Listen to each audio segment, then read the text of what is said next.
So this week wasn't about appearances. It wasn't about looking aligned or, sounding aligned. It was about being aligned.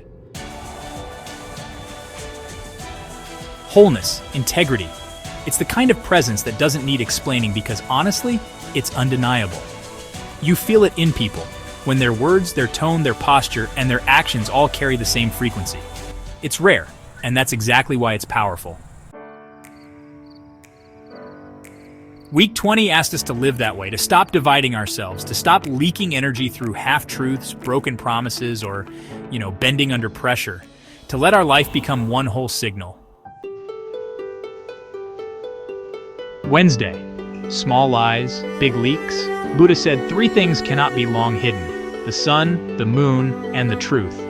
The gospel echoes, whoever can be trusted with little can also be trusted with much. This day was about truth. Not the big, obvious kind, the subtle ones. We lie to keep peace. We lie to avoid conflict. We exaggerate to look better, or we hide parts of ourselves to seem safer. They're small lies, harmless, we tell ourselves. But they're not harmless. Science shows that lying, even so-called white lies, triggers stress in the body. Your heart rate increases, your brain burns more energy to manage the deception, and deep down you know you've weakened yourself. In the simulation, lies are distortions. Every false word creates static in your signal. Even tiny cracks weaken the whole structure. If your words don't match reality, the field starts to resist you. Opportunities close. People feel something is off. On Wednesday, we caught one lie, one mask, one small distortion, and dropped it. Maybe it was saying I'm fine when you weren't. Maybe it was pretending interest when you didn't care. Whatever it was, we let truth replace it. And the power of that small honesty was immense. The signal cleaned itself. The field brightened. Because truth, however uncomfortable, is lighter to carry than lies. Thursday, integrity holds under pressure. A Chinese proverb says, "The bamboo bends in the storm but does not break." Torah teaches, do not pervert justice by siding with the crowd. Integrity is easy when the sun is shining. The real test comes in the storm, when everyone else bends, when approval is on the line, when you feel the weight of pressure pressing down on you. Science shows that under stress, your brain often reverts to shortcuts. That's when values collapse, when people compromise. But those who hold alignment under pressure build something rare, trust. And trust is currency. In the simulation, the field bends toward those who won't sell their signal for approval. That's the moment where true leadership is born. When you refuse to compromise, even if it costs you comfort. On Thursday, we faced pressure without bending. Maybe it was staying silent when gossip swirled. Maybe it was refusing to cut corners even when no one would notice. Maybe it was standing by someone unpopular but right. It wasn't easy, but integrity isn't supposed to be easy. It's supposed to be whole.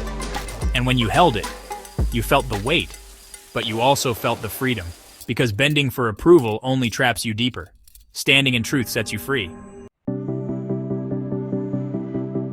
Friday, whole signal, whole life.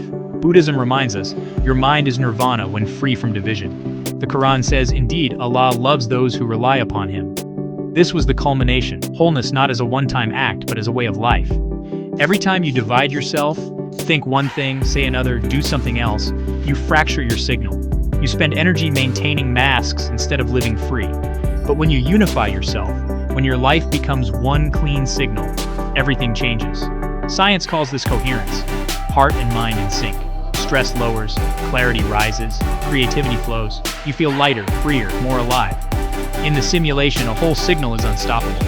It pulls life into order. It magnetizes what aligns and clears away what doesn't. You stop chasing, the field comes to you. On Friday, we asked, where am I still divided? And we began pulling those parts back in, one area at a time, becoming whole.